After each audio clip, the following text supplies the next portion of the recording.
15 dakikada tüylerinizden tamamen kurtulun. Doğal bir epilasyon tarifi vereceğim size arkadaşlar.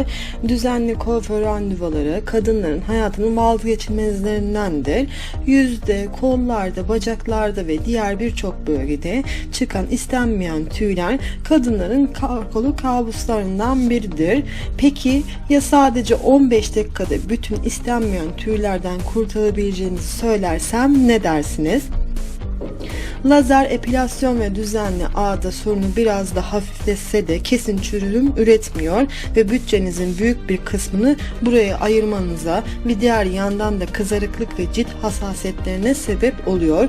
Orta Doğu'da yüzyıllardır kullanılan bu yöntem sayesinde kadınlar sağlıklı görünen, parlak ve yumuşak ciltlere sahip.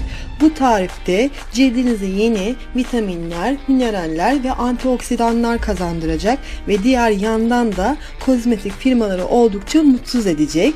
Tarifimiz için malzemeler: 1 yemek kaşığı yulaf ezmesi, 2 yemek kaşığı bal, 2 yemek kaşığı da limon suyu. Yulaf ezmesini bir toz haline gelinceye kadar bir öğütücüde ezin arkadaşlar, ya da doğal olarak bir torbanın içine koyup bardakla da ezebilirsiniz. Daha sonra limon suyunu ve balı da malzemenin içine karıştırıp homojen bir macun elde edene kadar karıştırın. Karışımı yüzünüze masaj yaparak yedirin ve 15 dakika sonra ılık suyla durulayın. Sonrasında nemlendirmeyi unutmayın ve ayda 2-3 kez uygulayın.